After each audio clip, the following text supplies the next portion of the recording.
An alle Frauen, die gesagt haben, mir fehle das gewisse Extra. Ich hab's jetzt. Von Sinalco. Und euch gebe ich nix davon ab. Hast du's auch schon? Sinalco extra fruchtig. Jetzt in 3 leckeren Sorten mit 10% Frucht. Gönn dir dein Extra. Die Sinalco schmeckt. Und jetzt neu. Sinalco extra zuckerfrei. 0% Zucker, 100% Geschmack. Blog Talk Radio.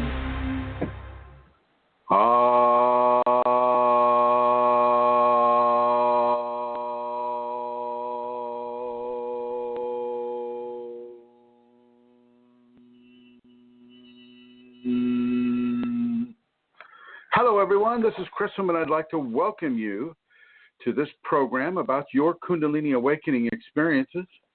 My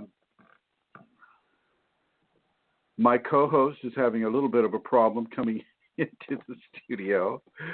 You know, it's a beautiful night in Ireland, and, you know, walking on the beach or walking and talking with the leprechauns and elves and fairies and all the amazing things that happen in Ireland. And you think I'm joking. You think I'm joking, but, you know, I don't think people created those things. I think those things are absolute creations on their own. And anyway, so I hope that she can get on. And we'll just go ahead and begin. And I want to talk about some of the amazing synchronicities that can happen with the Kundalini and how you can really kind of affirm for yourself how things are going with you and what is planting ideas into your head and how you're able to get validation for those ideas that they're coming from Kundalini, not from, you know, some subconscious desire or some other source or vector of creativity. And one of these I want to relate, but I have to ask permission here, and I'm going to have to ask permission of Matthew Collins, Mr. Matt. Del Solananda, if you can let me know if it's okay if I read your post to the Kundalini Awakened exclamation point group, and he's saying yes. So I'm going to go ahead and read that, and I think it's very important for people to kind of listen and understand, you know, how these so-called, I will call them so-called synchronicities, because you have to understand that Kundalini is within you all the time. She's within you all the time. She knows what you're saying. She knows what I'm saying right now. Hide from your blood, right? You can't hide from your intestines. You can't hide from that which is within you. So this is a good opportunity to show some of the ways that Kundalini manifests in your life. And so this is from Michael Del Sol. And this is the update from the 2017 Minnesota Kundalini Seminar. The Kundalini Seminars with Chris Mitchell allow for personal growth even well after the conclusion of the seminar. At the 2017 seminar, I believe it was in September, it became clear that I was to teach personal strategic life planning to the inmates at the jail in my city. To prepare to teach that course at the jail, I wrote a book that will be available on Amazon in a few weeks. Now, this is where the story gets really good. Just weeks away from publication of the book, I went to a meeting at the jail to discuss my plan to teach the inmates. The officer who is in charge of the program and I have the same last name. That officer with my same last name has been reading up on the Kundalini and has been practicing the 5 Tibetans on his own each morning. And as many of us will know on this program, the 5 Tibetans is one of the Kundalini awakening safety protocols. The officer had never met anyone in real life who practiced the 5 Tibetans as well. What are the chances? He was glad to meet me, and I am. Today, I remain open to the miracles that the Kundalini unfolds. And if you get a chance to go to the upcoming Colorado seminar this weekend, by the way, by all means go. You are worth that and much more. Thanks be to Kundalini, and this is so true. This is so true, and I want to thank Michael Del Sol for posting that. And the sound looks, good. People are, I think I may have lost the chat room here. But it looks like people are able to hear. Let's see in a second. It looks like I have some callers too. Oh, that's good. That's good. Okay. This is what happened to Michael Del Sol as he was planning on doing that excellent level of service for the inmates at the local jail in his city. And it looks like Pandananda is saying the sound is good, and Matthew Collins, the sound is good. Thank you, gentlemen. Thank you very, very much. Because I have yet to see Santara able to log on yet. She has to come in through Skype, and they give you the Skype option here at the Blog Talk. I get a direct connect because I'm in the States, and Blog Talk is located in New York, and so I can just do a different type of a connection, but she's got to go through Skype, and so we'll see if Skype is going to be available for her today, coming in from Ireland. But these kinds of miracles, as Michael called them, these kinds of expressions, and I'm going to actually ask, because I want to ask Matt, can you call in? Can you call in, Matt? The phone number is 347-934-0026. And we're going to have Michael Del Sol call in and describe to everyone here what exactly happened, and what was his experience at the Minnesota seminar? What is his experience with the Kundalini in general? I haven't had a guest on in a while, and so it'd be nice to have him call in if he can do that.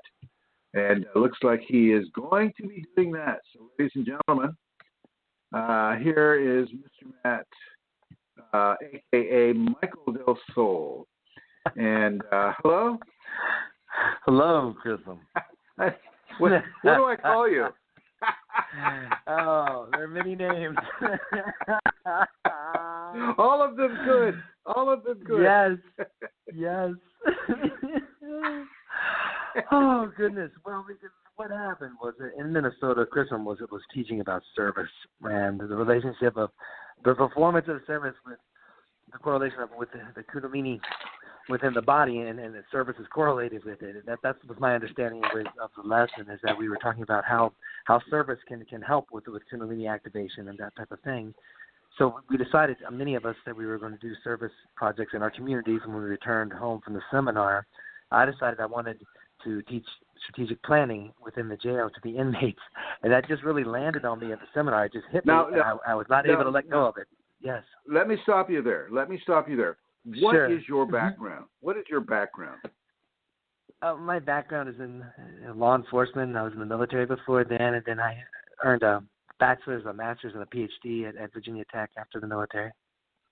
So you have law enforcement experience. I mean, you have actually taken people to jail, right? Yeah, of course. Yes, I started as a corrections officer. Isn't that how we met? Didn't you just find me in the gutter in Miami and just kind of threw me in jail? No, you found me in the gutter. I was in the gutter. I had quit my job and I was homeless. I was living with my mom. I was having Kundalini psychosis issues, and I found you online. Yeah. That's what happened. I was in the gutter. So you have connections with law enforcement, so you yes. literally. Well, I run a program right now. Even currently, I'm involved with law enforcement quite a bit because my job as a college professor, I oversee a bachelor's program in public safety, which is comprised mostly of police officers and firefighters, and I oversee an academy, a police academy and a fire academy. So in that way, I'm still very much interacting with those folks. And the advances in the police academy in the last few years have just been incredible in terms of de-escalation techniques and the introduction of meditation and yoga and other stress-relieving types of activities. And those things are taught now where they were never taught when I went to the academy. And these are skills that police officers really, really need in this day and age. And as they do more and more of those practices, more and more of those firefighters, police officers are going to be coming into the Kundalini, and they're going to need someone like you to help them on their path. You realize that, right? Well, it seems to be falling into place that way. When I went to the jail today, so I had my meeting. I worked on a book, by the way, for the last 4 or 5 months after the seminar. I worked every day as much as I could. And I tried to write 500 words a day. For those of you out there that want to write a book, you can do this. It's just a matter of setting a word count. Sit down and say you're going to do 300 words a day or whatever you decide, but hold yourself to that, and you'll be amazed at how quickly the pages will accumulate and pile up. So I did that. I said, I need to have some content if I want to teach in the jails. I want to have a book explaining what I want to teach, and then I'll just donate the book to the inmates. And that was my plan. So that's how it all came about. Call it jail cell Kundalini. Yeah, it was interesting. So I get to the meeting today to talk to the officer who's in charge of programs, and we start talking about meditation, and he starts asking about the pineal gland. He's asking some interesting questions where I see he's done some esoteric reading is what I'm thinking in my mind. And then he starts talking about the 5 Tibetans. And then I open up the book because at the end of each chapter of the book I've written, I encourage people to perform the 5 Tibetans and to do research on them. And I take them up. By the last chapter, they're doing 21 of repetitions. And at the end of the first chapter, only 3. So as each chapter unfolds, they do more repetitions of the 5 Tibetans. When he saw that in the book manuscript that I had written that, and he was already doing them in the morning, he thought he was the only one, and we're living here just a few miles apart. It was incredible when we met each other. And having the same last name, there were so many commonalities, really, Chris. I mean, beyond what I could say is coincidence. I believe the Kundalini wanted me to go there, and they wanted me to meet him. That's the way it feels. Have you experienced something like that, where you felt the Kundalini wants you to be in a certain place and to meet someone like that in particular? Yeah, I've had many experiences like that. I just had to get up to quiet the dogs down. Yeah. That's okay. No, I'm sure you have, but this just stands out in my mind as saying, I think the Kundalini was telling me at the seminar that I needed to work on this book for obvious reasons. I think the book is going to be helpful for my classes and for other things. It was helpful for me to write it down, to help me internalize a lot of the lessons that I wrote down. And so it's been a good project and a good process. And then just meeting him, I knew when I first saw him today, and I looked at his shirt and it said Collins. I said, my last name is Collins. And then I just felt this oneness with him where I felt like we were just on the same page, literally. And you guys it was a very are brothers. Connection. Yes. Kundalini brothers. Yes. But it's so interesting that he went through a lot of the same things I did a few years ago. He's had a lot of spiritual experiences the last few years and changed his eating up, and he's done a lot of the different things that I've gone through. So there's some parallels. And the fact that he even had understood what the Kundalini was, and he had an understanding of the 5 Tibetans, I thought that was amazing, because I never meet people randomly that know those things. It just doesn't happen in my life very often. Well, it isn't. It's not a common thing, but this has the potential to really change in a very positive way the way law enforcement operates, and possibly even to change some of the SOPs with how officers relate with the public, like you said, de-escalation techniques, and of course how they treat Absolutely. the prisoners within the jail cell. I mean, yes.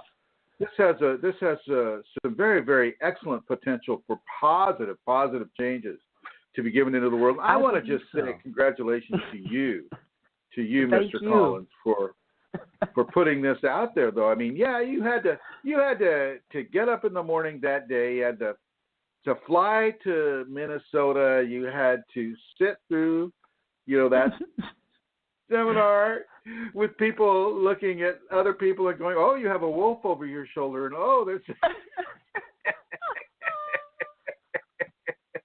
You had to do the interesting male, sacred feminine dance, and all of that stuff. You had to do it.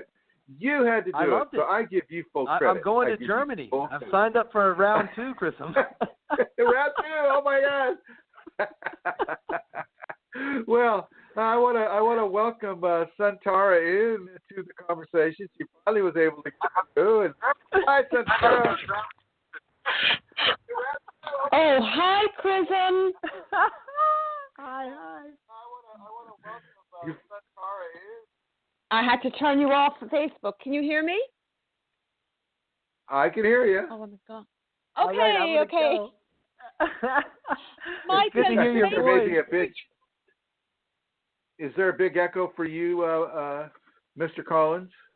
No, I can hear both of you. I just want to tell Santara it's good to hear her voice, and I'll see her in Germany very soon. Yay!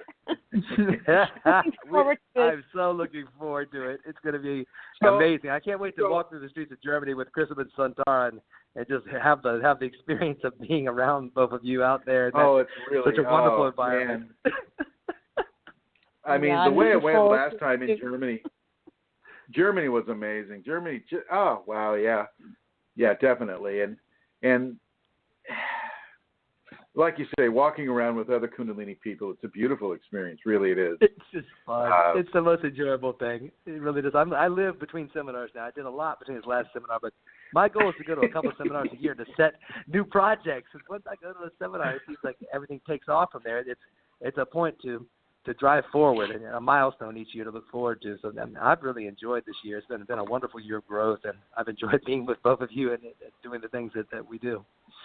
Well, it's an honor. It is definitely an honor, and I can foresee you giving seminars, certainly to law enforcement and firefighters, going deep into this subject matter. Yeah, absolutely. And that's I don't have the background. Really working there. Right. Yeah, the SOPs, the standard operating procedures, SOPs for short. Yeah. You know the SOPs. You've done the job. You've got the grounding in exactly what it is they're doing. Saving lives. I feel like that's part of my calling. I really think it is, working with police officers to de-escalate and to understand how to treat the citizenry in ways that are respectable. And I think that's part of my calling in life is to work with law enforcement officers and work with other men. I really enjoy working with other men and sharing some of the things I've learned, and it's very meaningful. Well, and I think that carries over into the military people as well. Oh, yeah, for sure. People coming back from active duty and, And, absolutely. So, it's just amazing. It's so great to hear you guys. I don't have class tonight, obviously. That's why I'm here. We don't have class this week. So typically I teach on Wednesday. I don't know. But, yeah. I don't know if Santara could hear what we were talking about, and just to bring her up to speed. We were talking about the interesting synchronicity that Kundalini provided for Michael Collins. Still not quite sure what to call him. Well,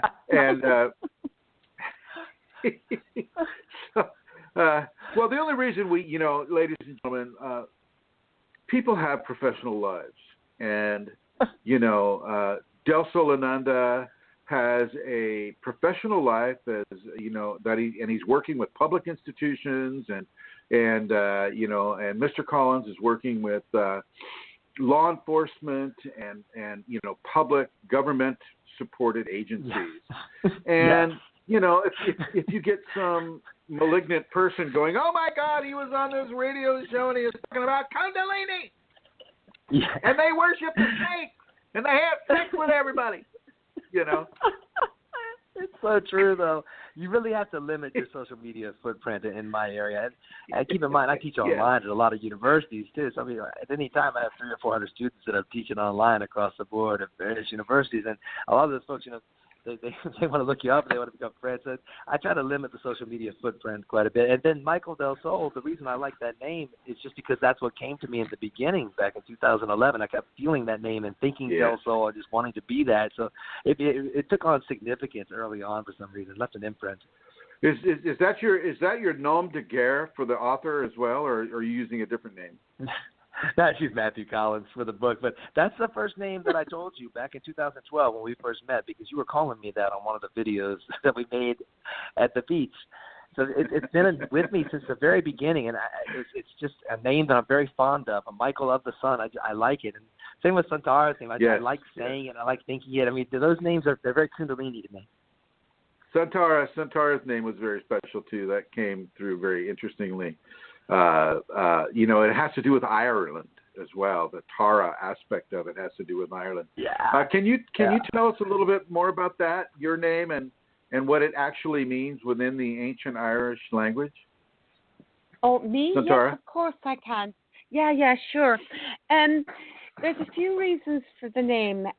Tara is the place of the High Kings in Ireland where they were crowned, and it's also a very, very ancient place of druids and worship and god and goddesses. And it's probably the most ancient place in Ireland of long, long ago that we're aware of, you know. So there was a lot of ceremonies done there, and it's just very Kundalini, really. It's a very Kundalini place and a very sacred place. And then there's the Tara connection to the various Indian Taras, and then the sun and the divine sun, you know, the interior sun, Sol of the Kundalini.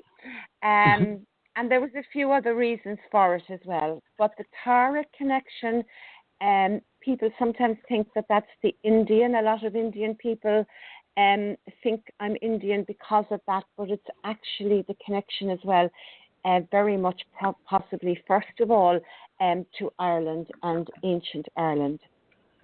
Pre-Christian Ireland, you know.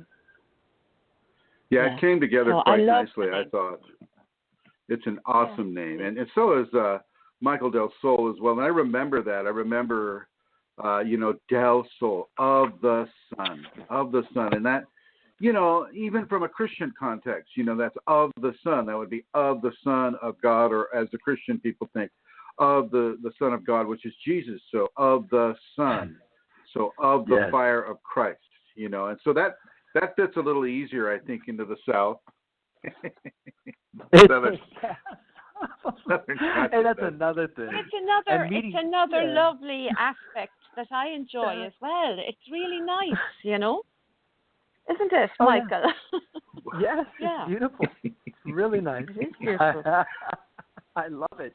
I met this gentleman today. I went to the jail center today to work on the group that I'm going to be teaching there, the strategic planning course for the inmates. And like I was telling Chrism, and I put in the group, the gentleman I met today was just amazing. He's already reading about the Kundalini on his own independently, he and his wife, and they're practicing the 5 Tibetans. And I thought, how unusual, especially in the South in the United States. We call it the dirty South for a reason. There's not much going here in terms of a lot of reading and spiritual work sometimes, you know. So to meet him, and for us both to have the same last name of Collins, and we had so many similarities, and just we were doing the same types of things, and I really feel like it was something bigger than I can ever really explain. I really thought I was destined to meet him. Michael. Yeah. It's like amazing, isn't it? I mean, that's incredible, and that is an affirmation, isn't it, of so many aspects of what you're doing, and the Kundalini. I think that's incredible. I love that sort of thing. It's amazing, and it's wonderful that you've told people that, because it's not I couldn't hold it in. You know, I wrote that in the car. Literally, I mean, I went to my car and I was sitting outside before I even went anywhere. I just typed that in and just put the picture up. I said, I can't believe this just happened. And it seems like sometimes the Kundalini will provide that for me, because even these days I can get a little bit lazy sometimes with it, and I think, well, you know, it is what it is, and it's just that. Then something like that happens, and it just shakes my world up, and I get reminded of, holy crap, this is real, and this is exciting, and this is the most wonderful thing that could be happening to a human being. You get that wake-up reminder, because I tend to forget sometimes. I just get to the point where I'm, this is just how it is now, but then you see things like this, and you're like, oh, it's amazing. But it perks you back up and makes you wake up. It does, because, you know, Michael, things can become very normal too, can't they? In inverted commas, normal. Like, we acclimate to the extraordinary, and I think then, like, something like that happens, and it's boom, you know, it suddenly, as you say, invigorates you, opens you up again to the beauty and the amazing gift that we've been given, you know, and it's like, hello. It's so true. It's so true. Yeah. It's amazing when that happens, and then I feel like I get on these little highs. Like, something like that will happen, then I get so motivated, I get so pumped up about it. I get on these little highs, and then you're right. It goes back to equilibrium. I say this is the new normal, but the new normal always changes. I mean, whenever I get very comfortable with my Kundalini, what's happening right now, that's when I know things are going to change. That's my sign. So it's good. I mean, it lets me rest for a minute, but it always wants me to move forward. Forward, yeah. I think the only guarantee with Kundalini is that there's change. Nothing really stays the same. Yeah, well, Michael, it's wonderful.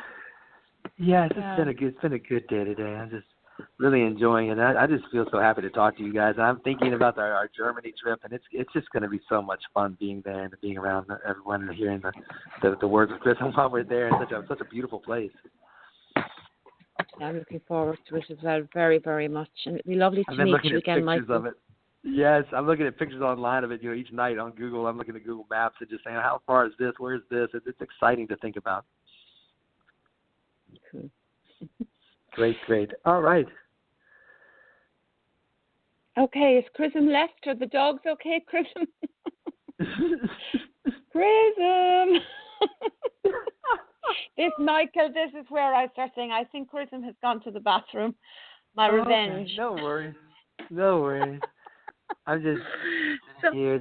So you were I'm just saying, loving I'm assuming, you were encouraging people as well, I'm assuming, to go to the seminar in Colorado. Yes. Because doesn't it make an amazing difference to a person when they go? I mean, it opens up just a wonderful pathway and connections to your own process. And as you said at some point there, about what it is that the Kundalini is guiding you to. I mean, we hear so much through what Chrism says, don't we? I mean, have you been to another seminar before? Was this your... No, you've been to that was my seminars. very first. This will be my second. So yay! Yeah. I mean, it's just great. I mean, the first one was big for me. I made a lot of progress after that first one, but there was also a time of turmoil, though. I will admit that the first 2 or 3 weeks when I left the seminar, I was spinning a little bit in the head, and I was having to say, okay, this is new for me. These are new challenges, but the challenges are why I went there. I wanted to grow. That's why I went. So it's great, and really, I think one trip with Chris, I mean, you can spend 6 months or a year just working on what you've learned every day and just refine that to a level where you will change after a seminar for sure, because I know I did. Absolutely. I agree with you, Michael, and I think people don't realize that until they come, and they're saying, come if you can, if you feel any call, do whatever it takes to get to the place, and I posted something there recently about if you're living near Colorado, it's going to be easier for you to get there than if you were living, we'll say, in the, where other people are living far, far away. So get there, make the effort, because what you're actually given, it can't be expressed until you experience it. And, Michael, what will be fun will be this time when you go for the second time, some of the stuff will be the same, the content will be the same, but it's so different every time because we're in a different place every time and the group is different, and it's quite miraculous because I've been to quite a few of them, and I'm every single one of them gifts of grace, amazing to me. Yes, I agree. I hear Chrism. It's a very... Did that work out okay? I had to take the girls out back, and Anara came up to me. She comes up to me and she gives me a very special look, and I know that I have to run and get her outside.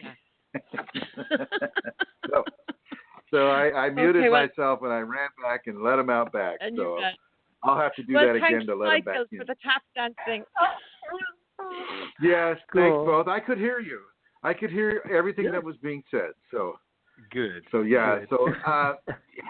As far as the seminars go, because there isn't a script, except the general outlines of Kundalini, it's different every single time, and not all of them go as well as I would like. I mean, I think there was.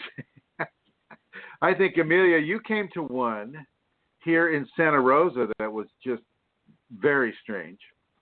The people were late. I mean, the only people who were coming, and they were like 2 hours later. Remember that? Of course I do. Yeah. We've had some interesting ones, for sure, and they're all different. Yeah. But every single one of them, okay, there have been the strange ones. But still good, Chrism. The people learned stuff at them, and we're glad they came, I'm sure. Well, I look forward, Michael Del Sol, to having one in where you live in Florida. I love Florida, and I really enjoy doing the videos there in Florida. Yeah. I was doing them around the Fort Myers area, and you're on the east coast of Florida, right? I am. I'm in Jacksonville Beach, so I'm right beneath Georgia. So if you go 15 miles north, all the I'm in alligators Georgia. in here. Well, That's where all the alligators all over are. Florida. If you see water in Florida, there could be an alligator. Seriously, I'm not playing. Wow. I know. This is like you never stand next to a river or a lake, right? Well, you and I would be okay, but little kids get snatched up. There was one who was eaten at Disney this past year. And usually they're little, they're toddlers. They're the ones who really are prone to disappear. Oh my gosh. Alligators. The alligators can sense our height, and they can sense who we are and how big we are. But the little kids, they will take them. Oh my Wow, goodness. what a horrible We thing. won't be having any water activities then in Florida. No, we'll be fine. I mean, I go in the water all the time. I have a paddle board, and you stand up on the paddle board, and you have a paddle on the side, and you've seen people doing that before. And I take those out into those waters all the time. If you see an alligator, 9 out of 10 times, they just scurry away from you. They're very timid, really, around us. It's very unusual when you hear about you, Michael. That so has not been my experience with the alligators in Florida. If I take one step towards that stream, their heads come up, and if I take another step, they're in the water. They're looking. They're coming right at you. I've been around. That's over down there, Alligator Alley. Well, it's like polar bears. I don't know anything about polar bears, but I've lived in Florida long enough. I know a lot about alligators. I've been around them, So it's one of those things. I'm more afraid of polar bears. I know nothing about them, and they might just tackle me and eat me or something. They're bigger. So it's all about familiarity. Michael, it would be wonderful if you were. It would be wonderful if you were organized one in Florida. Yeah. Now you have pythons. pythons We have to pythons deal with. in Florida. Well, what happens is people let their pets out. So let's say this. Say I have a son. I buy him a python in Florida, and then the python starts to outgrow the tank. And what happens is people, they just let them out in the woods here in Florida and in the swamps. And so we have a huge python problem in Central Florida where we have 20 and 30-foot pythons out there that have just been released as pets that were just growing too big. It's a huge problem. They eat children. They eat children, a problem here. I don't know about especially that. Irish I'm children. They could. They could, definitely. 20 or 30 the other white feet meat. long? Yeah, God. Children. The other white meat. Oh, wow. It's horrible. But it is an issue. I'm sorry. We have giant pythons just roaming the swamps. And I mean, people actually, this is how silly Florida is. As Florida, they will get permits to hunt anything. So nowadays, guys can go to the local government and you can put in a petition to get a hunting permit for pythons. You get two pythons this year, right? Yeah, anything. Go and hunt them. Just shoot they sell them and eat them. Okay, so no swamp work, no water work. I just want to say that really, if you can make it to a seminar like Mohan is having here in Denver, Colorado, yes, really do. It can really positively accentuate and begin a Kundalini program. I know that for Rosemary, hers kind of began in that setting. She didn't know anything about the Kundalini. She was a nun for 25 years, a Catholic nun, or as they say, she was in the sisterhood. And once she did one seminar, and she hasn't looked back. I always kid her about wearing a habit to one of the seminars. So far, she hasn't agreed to that. Oh well. If we go to the chat room here, we see that I have a feeling this talk playing now on the radio show is recorded a long time ago by his Kundalini, and that the real Chrism is somewhere else now. And Victor asked, "Hi, is Chrism a real person?" And he's not. My name is George Hankey, and I am doing the voiceover for Chrism this day, and we have other people doing the voiceover for Chrism. He's just a symbol, ladies and gentlemen. He's not real. He's different people provide his voice, the voiceovers. Mel Fox, before he died, started it all. Porky Pig and Donald Duck. And so, the call-ins are real, though. The callers are real, so you want to pay attention to the callers. But the guy that you're calling Chrism, he's what do they call it? He's a digital personality. And I don't mean fingers, I don't mean like a digital search. I mean, digital as in the computer. So, because we're speaking to law enforcement here, and, digital means different things than law enforcement. Those are good guys, man. 99 out of 100 of those guys are good guys. I agree. I totally agree. But, they're mostly good guys. Digital means something different, doesn't it? It does. We're not talking lewd and lascivious behavior with the digits, yeah, we could hope. Hey, I think Rosemary was actually married to a police officer. Wasn't her husband that she married before he passed? Was he a police officer? I heard that. Somebody in Minnesota told me that. Rosemary's husband? Yes. That was Rosemary's husband. Yeah. I heard good things about him. Yeah. And he was also the one who built the octagonal house. I mean, who could have built that? That's the mind of a cool guy right there. I love that home. Just that octagonal home. Yeah, I totally agree. I agree. Oh my God! So if he designed that place. So Michael, since we have you online here, can you give the people a little bit of an idea of how the Kundalini activated in you and what happened to you as that initial activation started to transform you?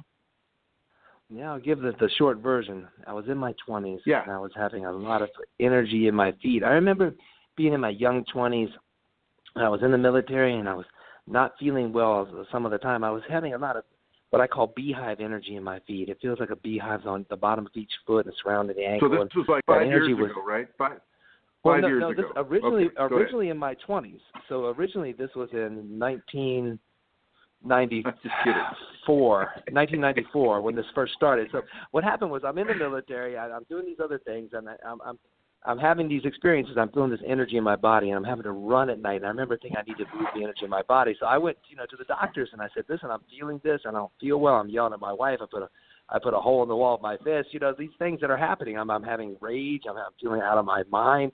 I was describing a little Kundalini psychosis to the MDs, and they said, "We've got something for you. We have psychotropic drugs." That's what they had for me. And so, at that time, I was still looking to the experts for advice. I said, I need external advice because I'm just a lowly human being. These MDs, they have fancy ideas and degrees, and they know more than I do, so they can tell me more about me than I'll ever know. That's the way I thought back then. So I took their medicines for 15 years, and it never got better. I would go back every year when I have checkups and say, I don't feel better, and they would just give me more medicine, and they kept piling it on and piling on. And finally, I was coming up on 40, and I was taking so much medicine. I was 270 pounds. I was real out of shape and out of my mind. And you're like what? Well. You're like 5'3" tall, right? I mean, no, I'm like 5'11", 5'10", somewhere in there. But I was like really, really overweight, and I was because the medicines. One of the side effects of all the psychotropic drugs was putting on a lot of weight. So something happened around 2011 December timeframe, and I said I'm not taking these medicines anymore. And I said if it kills me, it kills me. So I stopped taking them.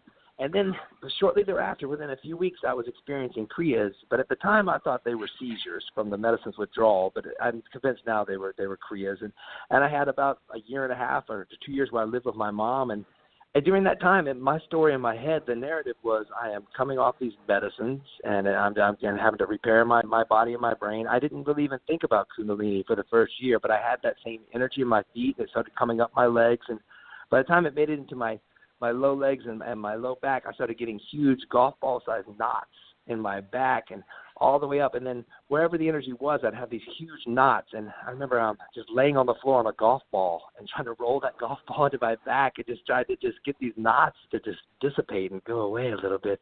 And then at one point, it was about 2 years into it, I was still having some problems, but I was getting better. And I was in my truck, and the energy came around what I call the back of the head. It was trapped somewhere at the base of my neck, and then this particular song came on the radio, and I felt this pulsing in my forehead like somebody had their index finger pushing inward, and it released around the back of the head. And that's when I went into what I call hyperspace Star Wars, where the lights of being in hyperspace, hyperwarp, when you're going fast through the galaxy, the stars come flying by you. That happened, and then I had a black dot in my vision that remains, and things have not been the same since then. Things have been much better.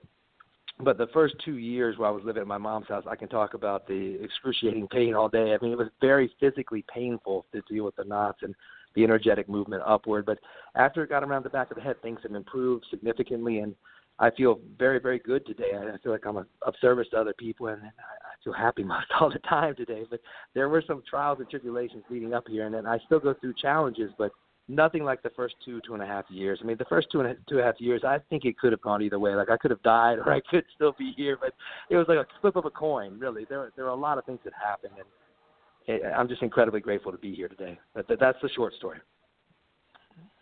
Well, we're incredibly grateful to have you here, and so are the many people that are in the prisons, the jails, the law enforcement officers that have to take care of them, the law enforcement people that have to take them off the street and put them in that incarceration, the firefighters, the ambulance drivers. I mean, you name it. Even the dispatch, the 9/11 dispatch people. Oh, yes. They can learn how to ground, and all of these people, I think, are going to get incredible benefits from you and your experience, Michael Del Sol. And I just want to thank you in advance on behalf of all of them. Thank you so much. Now, And it's a pleasure. I love working with those type folks. I mean, cops get a bad rap in our society, but the majority of these folks are hardworking people. And if somebody knocks your door down and steals your VCR, what are you going to do? You're going to call the police typically. So, somebody has to show up and do that job for $30,000 a year and get shot at and get spit on and get cursed at and get accused of being racist, even if they're not. I mean, they put up with a lot of crap. And we need to step back and say, hey, this is an unenviable job. It's a violent job. It's a hard job, and we just expect they're going to do it. And we need to understand this is not an easy job for anybody. It really isn't. I mean, anybody that's been a parent for little kids or even a kindergarten teacher, grade K through 6 or K through 12, how amazingly diverse the human species is, and some people are just here to do no good, and that is what their main focus is, and this is these people are in many cases possessed. Sometimes they just have that kind of a karma, and these are the folks that will give us the ability to learn through contrast. Learning through the contrast. So there are those that do the crime, and you can kind of see what the outcome is of that. And then there are those that try not to do the crimes, and you can kind of see what the outcomes are for that. Now, Michael Del Sol and Centara have something quite in common. Both of them are related directly to law enforcement in the country. And Centara, can you give us a little of your experience with being connected to law enforcement in Ireland and having Kundalini? Yeah, I'm married to a policeman. He's retired now, a sergeant, a policeman. And they're called Garda Síochána in Ireland, Michael, which means guardians of the peace. So their name is Garda in Irish, but that's where in English now, but that's where it comes from.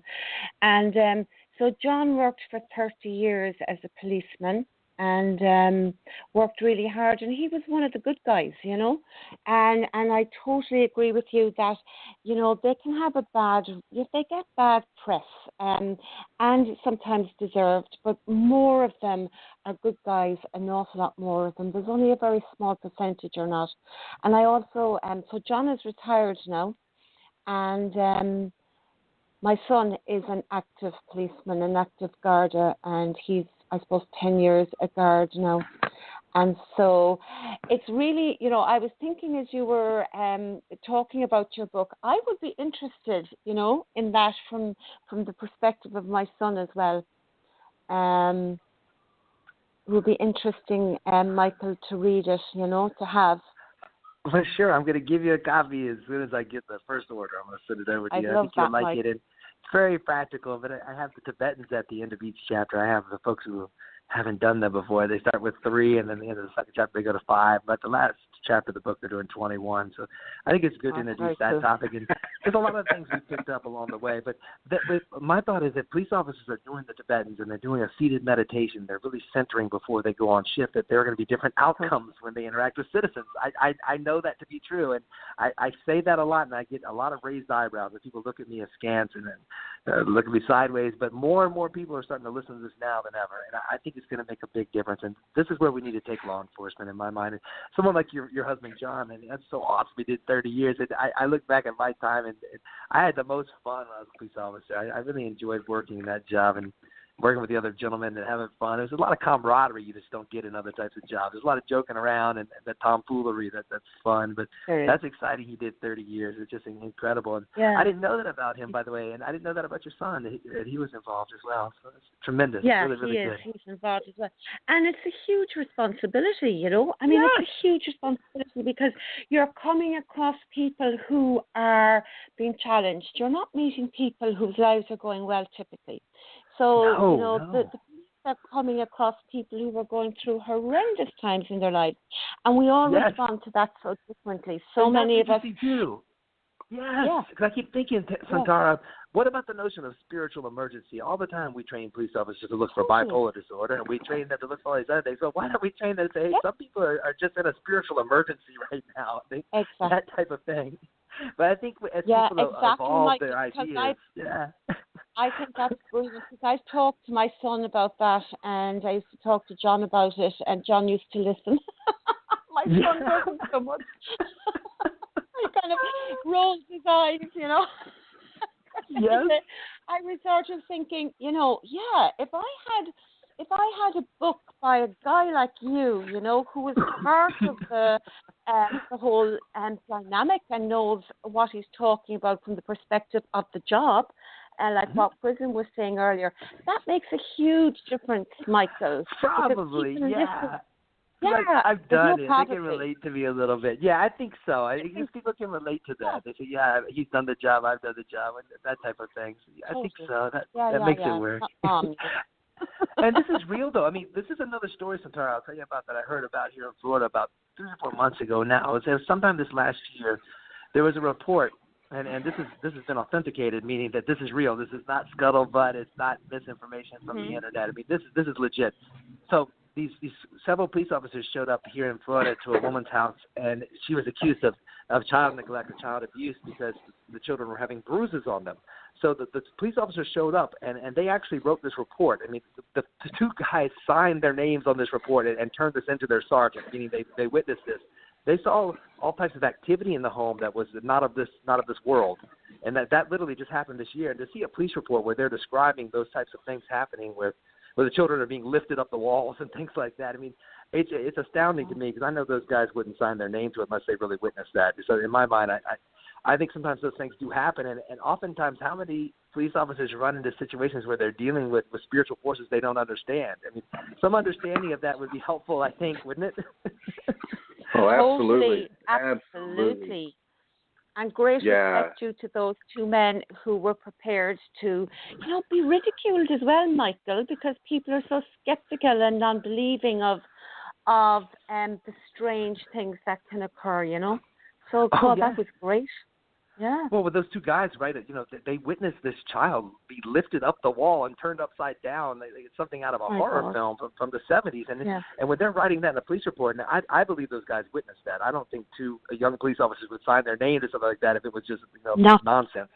So it's one of those deals where you start realizing that this isn't as common as we may think, but it certainly does happen. And so those type of things make you raise an eyebrow and just make you think, well, we're spiritual beings, and if we start treating each other that way, and if police officers understood that, I think they would approach citizens in a different way. And some citizens, like Chris said, just really don't deserve anything but rough treatment because some of them are very nasty and violent. They're shooting at the police officers. Those people are certainly not helping the situation. You know, that because realistically, I mean, we're having police officers shot in America just arbitrarily. It happened last week here in Florida. 2 deputies were sitting in a Chinese restaurant, and someone just got out of their car and shot. It just strikes me that I don't think that's anything other than possession. When it hits me, like, what would drive a person to pull their car into a parking lot and get out of that car with a firearm and go discharge the weapon at two innocent people that are fathers and members of their community? I just don't think that's not something human beings would do to each other. So I wanted to put that out there to you and Chrism, because I always think that maybe people are really possessed when these things happen. I just don't think a human being would want to do that to another person. I don't have that in my heart to understand why someone would do that. And I always think they're just being controlled, or there's some type of outside influence. Do you guys ever feel that way when you see these news reports and you see these horrific acts? You think, what the fuck were they thinking about? You think, could it be that? Mm-hmm. Yeah, absolutely. I would say most people have a form of possession going on. And some people, when you add that possession into their karmic disposition, it can be really, really, really bad. So, for instance, karmic disposition, in their past lives, they were also criminals, and so they're kind of adding fuel to the karmic fire, and so they come into this life, and there's just a continuation of that hurtful behavior. And so, yeah, it can be really, really difficult, and certainly difficult for the police officers and involved, and even the firefighters, even just the rescue people. They're getting shot at as well. As far as the metaphysics, I think with the as the Kundalini increases within the law enforcement and rescue communities, there's going to be a softer approach to the discernment and legal standing of phenomena beyond science. They can't condemn so many people of being bipolar or schizophrenic to the point where they're eliminating percentages of the police population. Pretty soon it's gonna escalate to the point where people are going to have to start taking it much more seriously. And like Santara said, right now, those two police officers signing their name, they're not only are they risking ridicule, but they're also limiting their advancement within the department because of the erroneous responses and reactions from the MPs or the psychologists or the psychiatrists that we really try to run our democracy and our populations through. Pretty soon they're going to, either those institutions are going to have to come up to speed, which I also see occurring, but at the same time, the expression of the people on the street, the officers, the men and women that are going into these houses and actually maybe seeing a kid being drugged upside down up the side of a wall. I mean, there are some things you just cannot explain through science or through psychiatry as it currently exists. But that current standard is up for change. And it's people like you, Santara, and you, Michael, and myself, and the other people that are working, within the truthful expressions of Kundalini that are going to be the pioneers for that change. And let's see. Looks like I to go to a question here. Not a question, but I believe this is Rosemary. And hi, Rosemary, is this you? It is me. I'm late. I just got in. I was out picking up those books we have for the seminar. So. Well, we were totally talking about you behind your back. We were like totally talking to you. So just an FYI. Never heard. Yeah, I was going to click on the one for. Hello? Oops. Thank you. Say again? Thank you. Wanted to remind you to tell people about the evening on Friday in Denver. Go ahead. Oh, okay. Well, I'm thinking it's 7 to 9, and it will be an informal evening with the teacher and an opportunity to hear more about Kundalini, hear about the seminar, and meet some other folks. The people there for the seminar, most people will be there by then. And if you can't make the seminar and you are in Denver or nearby, join us for that evening. It will be an inspiring evening. So it's this Friday, and it's a formal event, black tie, tux, tails, and a top hat for the men. And come meet with us before we have the seminar. Maybe if you have questions you want to have answered before the seminar, then those questions can be addressed. And so I'm really looking forward to this. And Rosemary, this has been a conversation about Kundalini and law enforcement. And before your Kundalini came up, you were married to a highway patrolman, and he was a very spiritual individual. Was that not so? That was so. I had met him after his retirement, but I know that he was very good at what he was doing and not legalistic and rigid, and he was well respected by all of the men and women on the force. He had been assistant chief and could have been chief if he wanted, but he chose not to do that. And I could see when I was with him in retirement meetings that were with the other men and women how much he was respected. It was a delight to see. So he was a good person. He was also clear about, he didn't waffle on, he just had maybe an intuitive sense of how to do things and what was the right thing to do. So. And he built that Octagon house, as Michael Del Sol mentioned. He built the Octagon house, and what a cool piece of architecture that is. Yes, and very creative. Very creative. So he was a very creative person. Yeah. Well, thank you, Rosemary. And once again, we are having a seminar in Denver, Colorado this weekend. Contact Rosemary at 651-329-9615. And I'm looking for Mohan's number here, and I don't see it. Can you give Mohan's number? Oh, I think that's it right there. Area code 720-934-1751, right? I'm not near it, but I was heading to it, but now I'm... Is that you, Mohan? That's correct, Master. Yeah. There's your name. So we have an army of limousines waiting to pick everybody up from the airport. Mohan's handling that. And right. we have a few private jets waiting, and so try to make it there if you can. And I want to thank both you, Mohan, and Rosemary for the hard work that you're doing to get this going. I know that it's a lot of pressure, so I really want to let you know that it is much appreciated, and thank you in advance from those who are attending. Okay. Thanks to you, Master.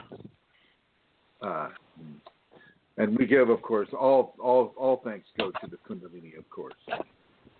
All right, so I am going to go ahead and put both you and Rosemary into the blue here, and do that there. And Michael Del Sol, I'd like to keep you on board here, if that's okay with you. And of course, Centara. So we're coming into this is labeled Rosemary, but I don't think it's Rosemary. Whoops. This is Indra, I believe. Yes. Hi, Indra. Hi, Chrism. Thank you for those Can you kind hear comments. Me? Yes, ma'am. I can hear you. Indeed. Thank you for what? Thank you for the kind comments on Facebook about the. Well, you were asking questions. Kundalini automatically switched into blank verse, which is a verse that Shakespeare kind of used. Yes. Yes.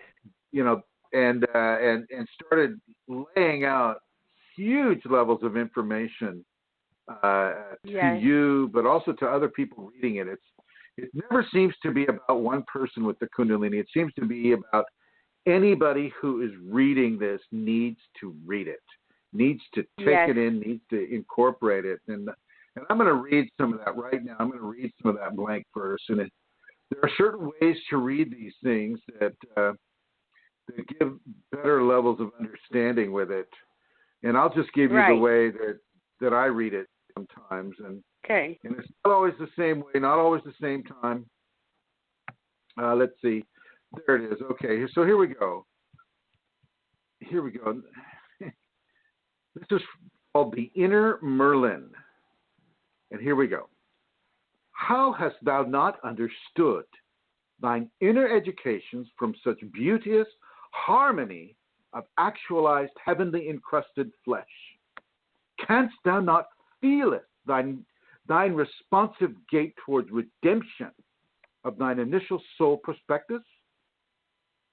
Unto a river's journey, from mountain glacial beginnings to seas of verdant warmth, doth not the frozen heart, through its struggles, receiveth the warming glory of her bounteous love? From where else canst thou aspireth unto the reaches of heaven's ecstasies, without enjoining into that ocean such sacrifice of selfish success?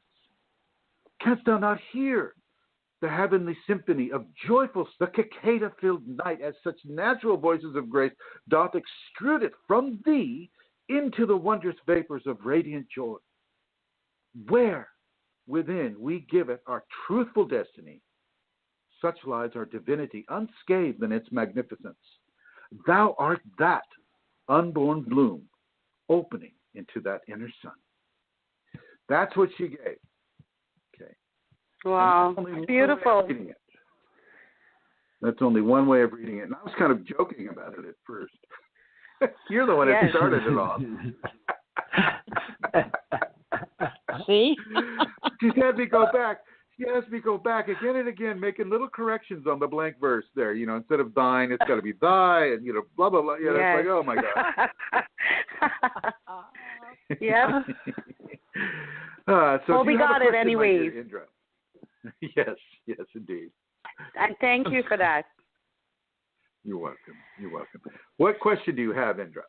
Okay, so it's quite different from the conversation you guys were having. So it's about the three. We can call 911 and make it relevant if you want.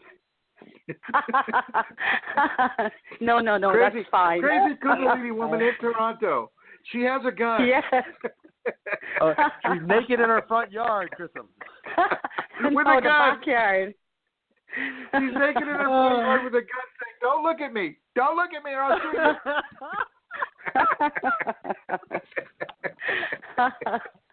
Oh, my God. It's funny. Okay. So something new's been happening for the last couple weeks. It was this subtle throughout the process, but I noticed 2 weeks ago, I was lying on my bed and up the left channel, an energy shoot through like a jet, through my nose, down the right, and it's intertwining. I know it's called the Ida Pingala Shushumna. Did I say that correctly? Yes. Okay, right. And it's crisscrossing, like, you know, it's described. But I've been in a drunken state and full of joy, and I really do feel like a child. I am in the rain. I'm bathing in the rain. I'm playing in the snow. I feel different. Snow angels? What do you have to? Pardon me? Snow angels? Are you making snow angels? No, I'm just there, like, enjoying it. You should make some snow angels. It makes a big difference. We did that in Minnesota, you know. There's not enough snow for that. Okay. It was very, like, a little, like, not much. But I'm out there. I'm lying on the earth. It's been we had a warm weekend, Canada. It's been warm. It's been nice. I'm in the earth. I'm spending my time there. It's like something changed within me. Can you say A somewhere in there? Say A. You know, A? A?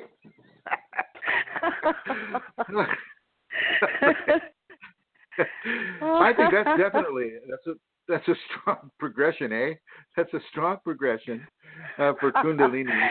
Right, eh? Yay, eh? What do you say to me? Eh? You go, oh, eh? I'm telling you, eh. we Canadians can't breathe if they don't use a. So, I'm telling you, we can't breathe properly if we don't finish the sentence with a. It's an incomplete sentence. But for your Kundalini, I think that's a very, very good positive sign and symptom of progress.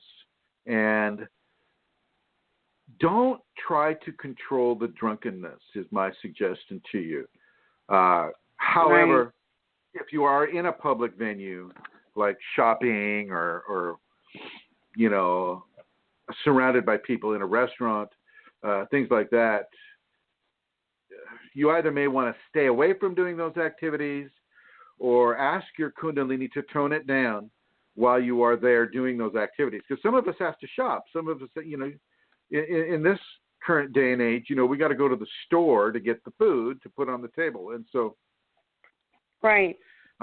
you can ask her to tone it down a little bit, but really, as much as you can, allow that expression to come forward. Feel drunk. Okay. Look at every blade of grass. That's what I would do. I'd go outside and I'd sit on the lawn and I'd just look at every blade of grass. I'd look at all the small creatures. I'd feel the compression of all of that amazing Amazon jungle in the lawn under my foot, my bare foot when I'd walk on it. Mm-hmm. I felt like I was leaving light imprints.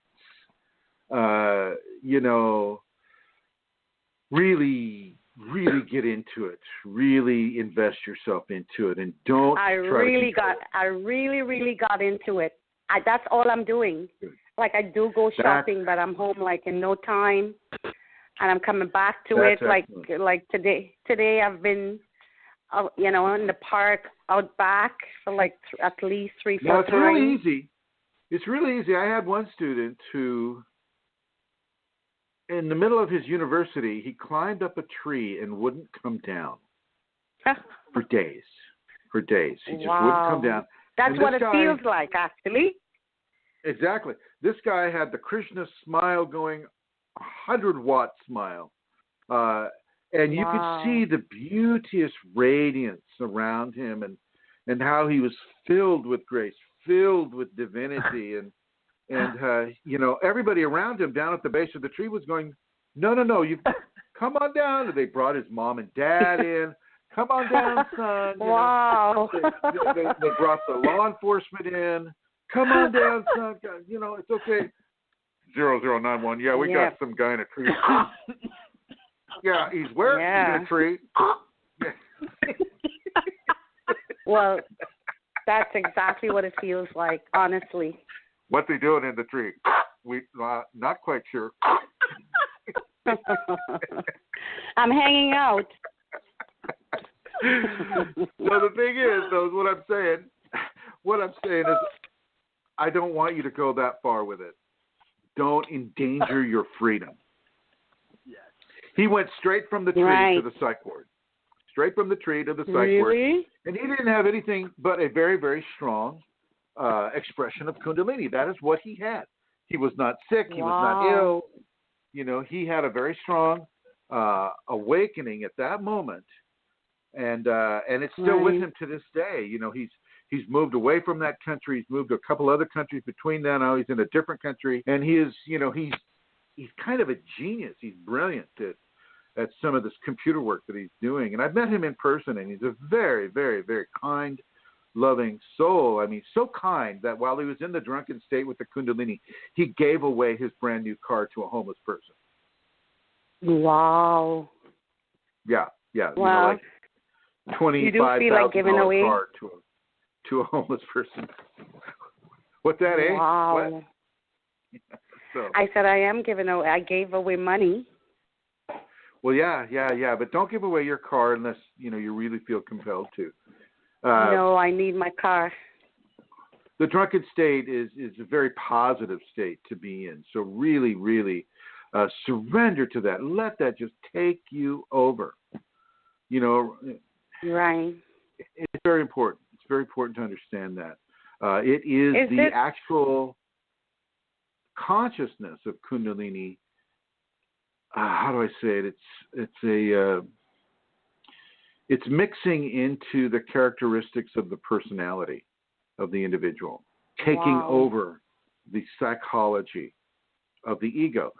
She's taken over the psychology of the ego. She's, this is what is that needs to happen. And I've noticed you, Michael Del Sol. I've also noticed you to be in a semi-drunken state as well. Can you corroborate that? Well, not right now. I don't feel that way. But when I first met you, it was like that 24/7. Really, much of 2011 and 2012, I can relate to that idea of being in a drunken state because I'm a very focused person, and I wake up at 5 in the morning and I start teaching online. I do the things I do now, but for that year and a half that I was with my mom, almost 2 years, I just didn't have any idea that I even needed to go do any work. It was a matter of just healing my body and my mind and moving the energy. That's all I could do at that time. And so I accept that, and yes, I know I was in a drunken type of state. I have video of me from 2011 and 2012 that I found on a thumb drive recently.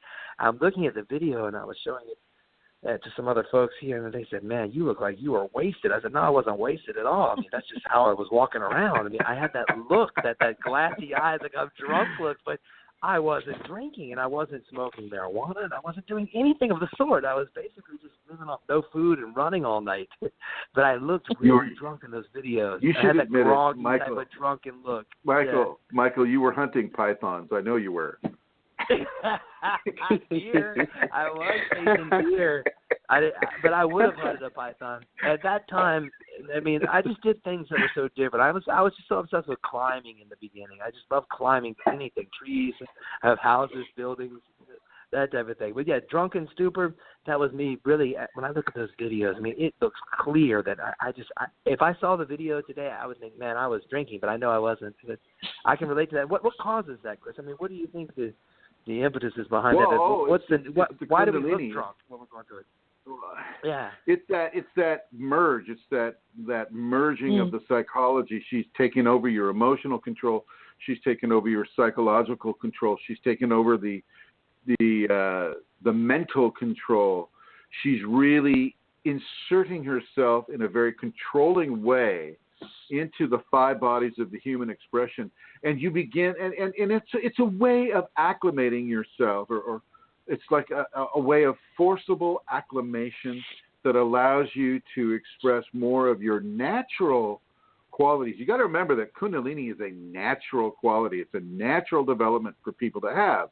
And so when she comes into you that way, she's really forcing you outside of the societal paradigm and into the natural, primal paradigm of what you are, who you are, how you are, where you are, why you are doing this, why you are the person you are. And she's really inserting her natural tendencies of, like, so for you, climbing. We are hominids. We are hominids, and hominids naturally brachiate. I don't know if anybody knows what brachiate means, but that means if you ever watch those old Tarzan movies and he's swinging on a vine and connecting with another vine, or he's swinging off a branch and catching another branch, that's called brachiating. And these are natural movements for the hominid creature to go through. But even so is the running. So is the, like when I was naked in the forests and I felt very, very primal. I felt very grounded and very in tune. I could smell tremendously. I could hear tremendously. See. I could see the smallest movements. And when I was walking with the deer, they're consciously aware of lions, of coyotes. They don't really care about snakes. Snakes don't bug them at all. Other deer, it's a very natural, primal space to be in, and it's really grounding you in the hominid body. It's really taking you out of that egotistic science is everything type of paradigm and bringing you back into the natural space of where you're supposed to be as you have the Kundalini. And you notice that she backs that off a little bit. Like right now, Michael, I don't see you as being drunk, whereas, Indra, I wouldn't let her behind the wheel. Yeah, it was a phase. I mean, yes, but it was a long stage. I mean, I went through months of that where I just felt like I was out of my mind, out of my body. I wasn't fully present, and I just didn't have any concerns. It's strange to look back, for almost 2 full years. It never struck me that, each month I'm accumulating child support debt and I don't have a job. These were not concerns for me at the time. At that time, my concern was figuring out what the hell is going on and how I can learn how to manage what's going on in my body and in my mind. And it's like Maslow's hierarchy of needs. If you guys remember that from undergraduate school, there's a pyramid, and this guy named Albert Maslow came up with a hierarchy of needs, and at the bottom of the hierarchy of needs is the foundation. The foundation is food and safety and wellness and being okay in your physical vessel, and that you can't self-actualize at the top of the pyramid or do really anything else unless those basic needs are met. And at the time when I was in, I call it Kundalini crisis mode, those basic needs were not met for me, so I didn't focus on any self-actualizing things or any types of projects. It was more like get through the day and not have anything bad happen, and don't get too scared and don't lose your mind. That's what it was like. Well, you were in the process of losing your mind. You were losing your old mind, your old paradigm of what is and what isn't, right? And that's part of what she does during those Kundalini crisis periods. Those crisis periods, and for many people, especially, as you describe yours, is really all about rapid, majestic change within the individual. And you were just saying, I was trying not to lose my mind. Well, you were losing your mind. Well, I was trying to manage it the best way I could. You were supposed to be.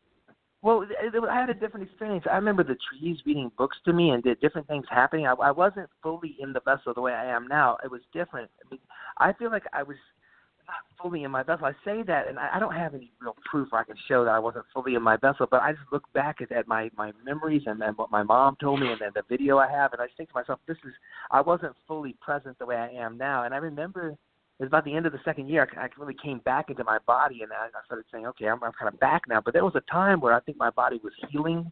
My physical shell was healing so much that it just maybe gave me anesthesia or something. I don't know. But it took me out of the equation the way I am today. Right now, I'm not the same as I was when it first started. I was literally sidelined by this. When I say sidelined, I didn't work for 2 years. I didn't interact with people. I didn't talk for 6 months.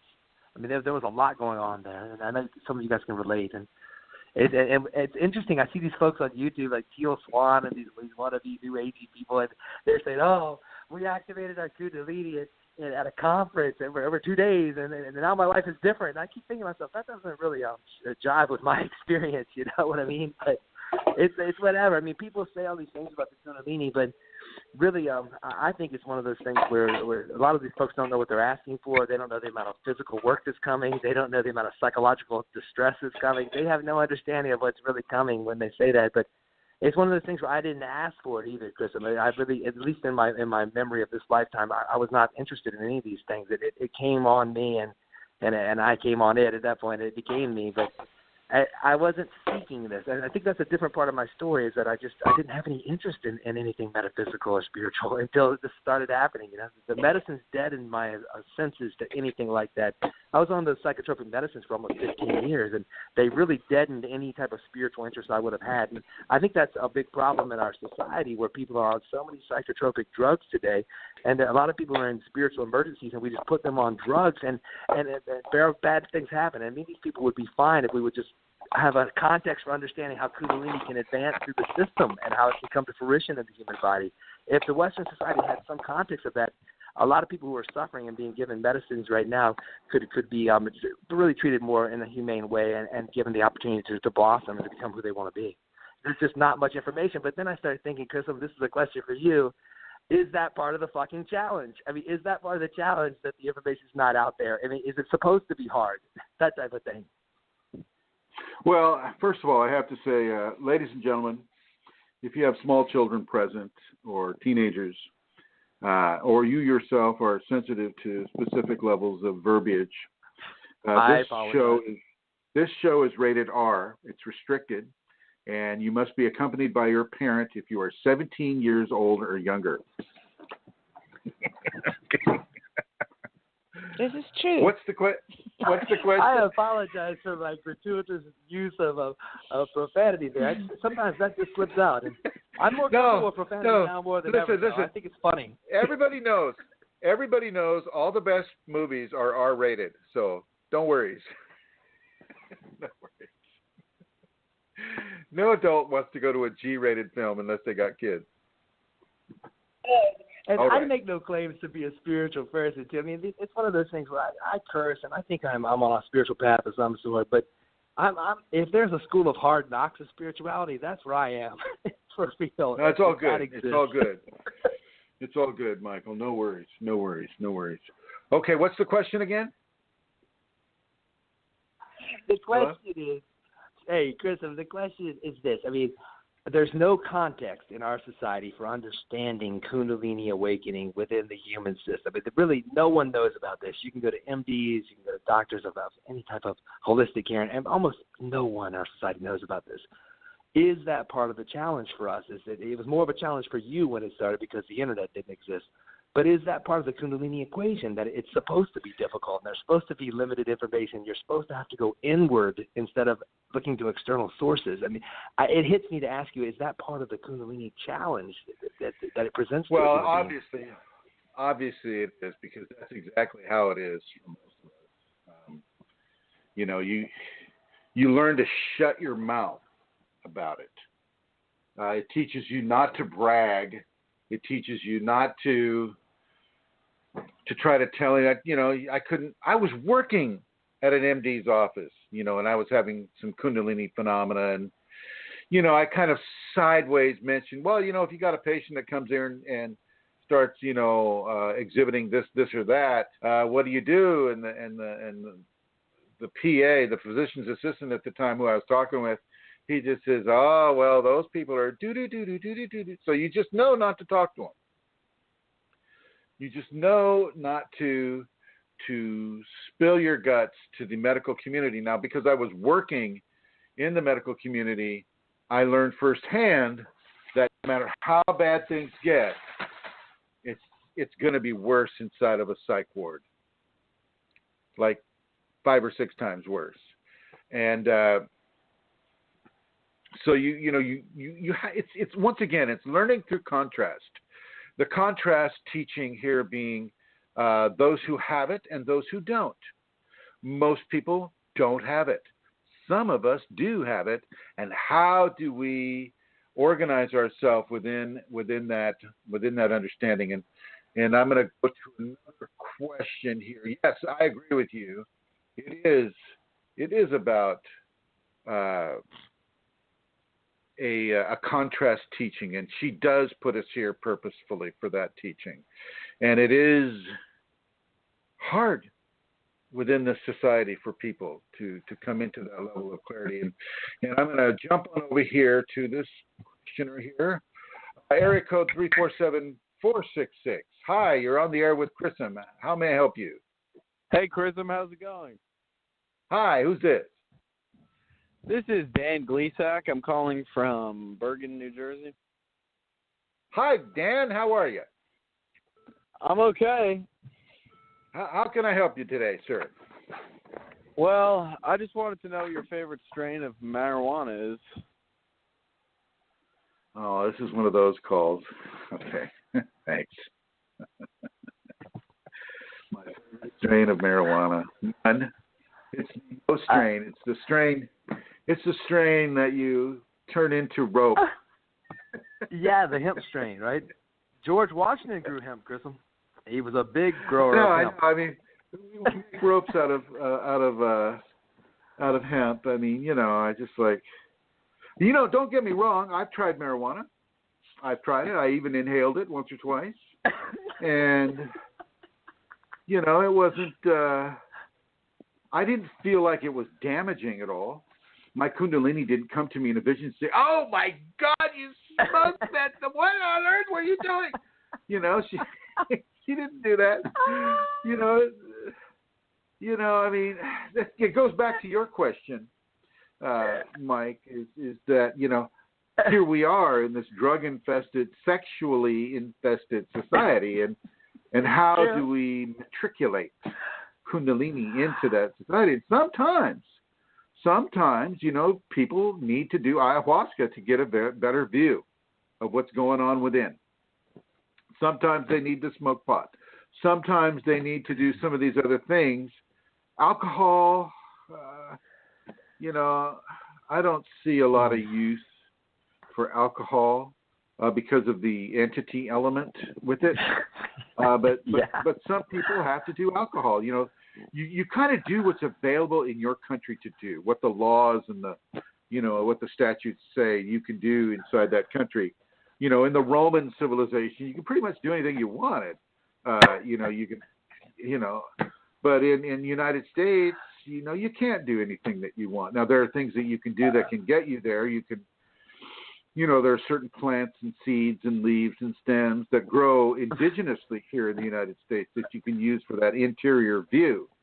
And if she directs you to do that, if she, not your ego, but the sacred feminine Kundalini mother directs you to do some of those things, such as the ayahuasca, then you can. I mean, she will download the information in there for you. Marijuana is perfectly fine once in a while.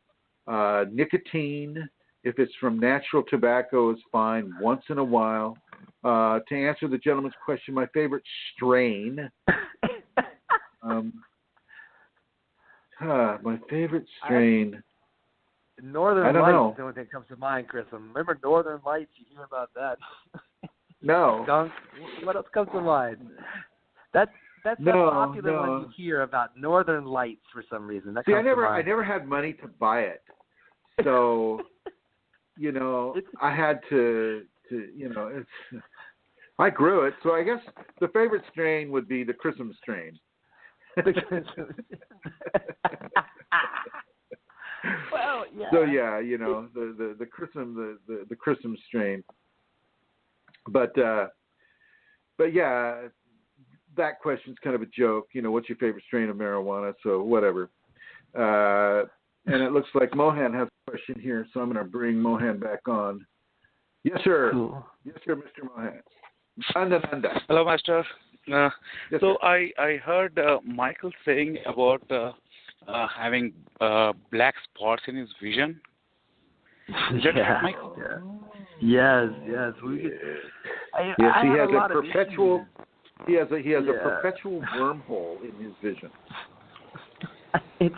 It's in my physical vision, and I had a lot of issues with that. In the beginning, it wasn't just that though, Mohan. In the beginning, when I first would call Chrism in 2012, it was so bad. I'd look at my computer screen in front of me. I have a big computer screen, and the right lighting, it would almost obstruct my view. I had so many things in my physical vision, these shapes and different types of. They look like symbols, many of these things, and squiggly lines of all sorts. And so I went to the eye doctor several times. I said, do I have floaters? And Chrism said, no, probably you don't. And I went to the doctor anyway, and they said, no, you don't have floaters. But that was just part of my early story where I just had so much in my physical vision, and a lot of that is cleared up now. With the black dot does remain. Yeah.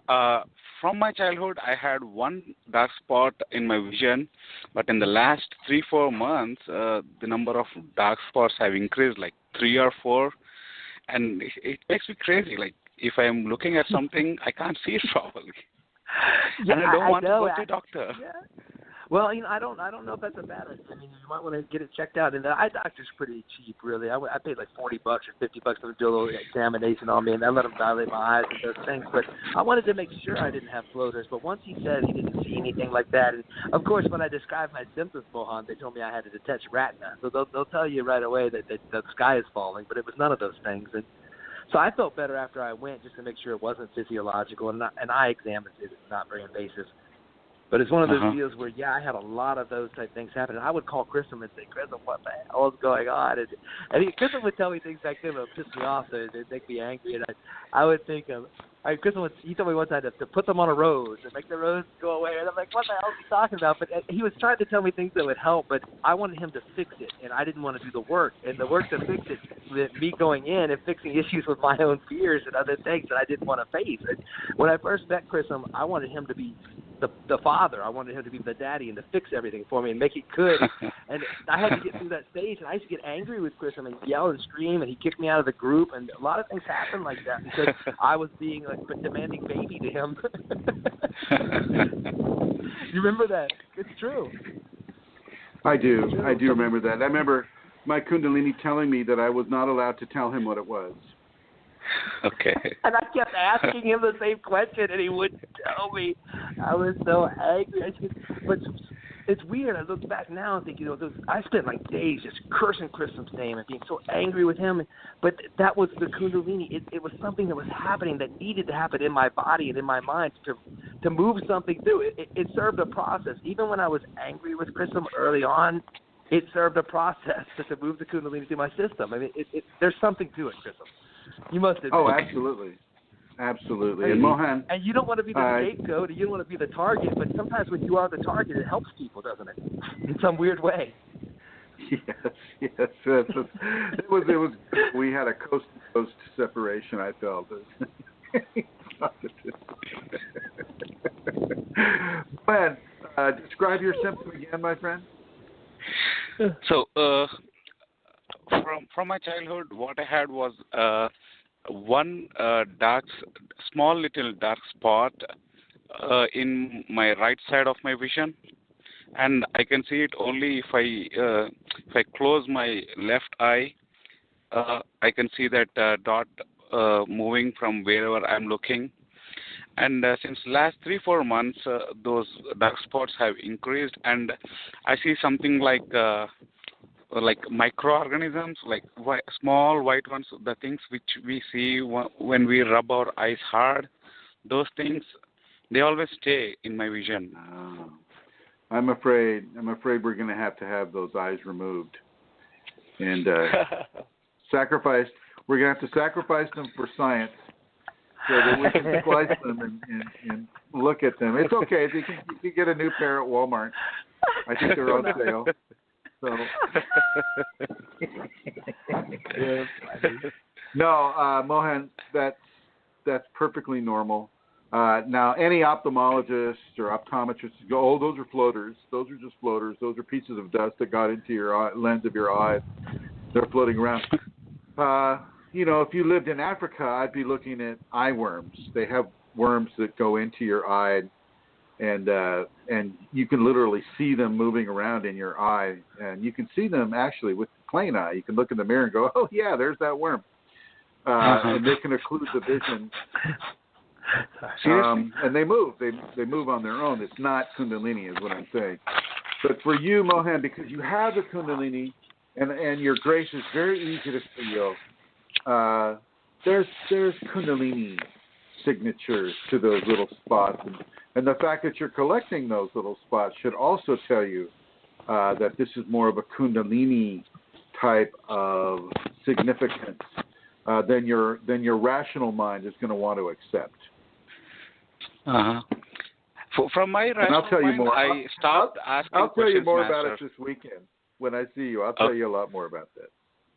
Okay. When I went to the doctor as a child, the doctor said that you're making it up, and I just started to ignore it.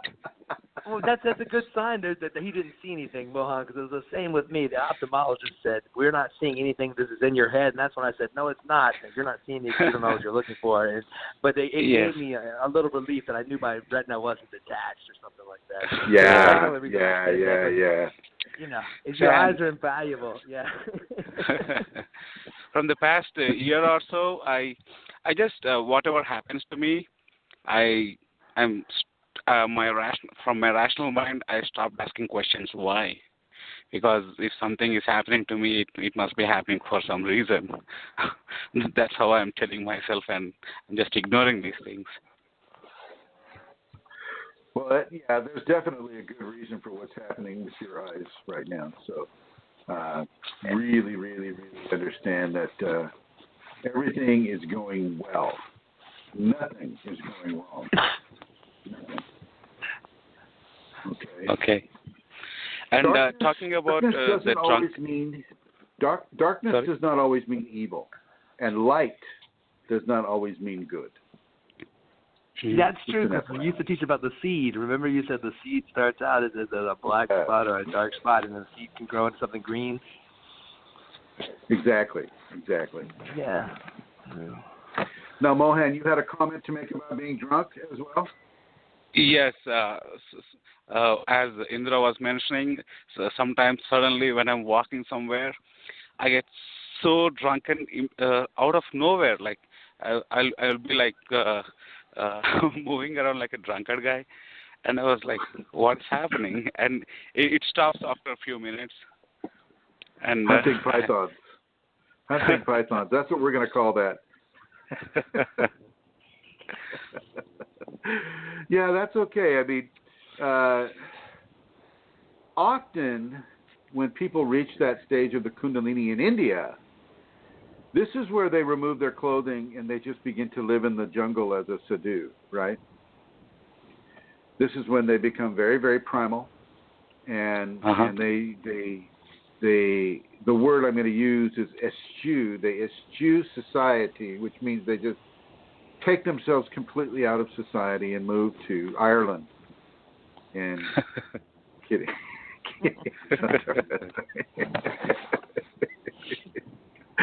No, they start to live in the jungle, and I could really feel the pull of that. I don't know, Michael, if you also felt that when you were running at night barefoot through the wilds of Florida.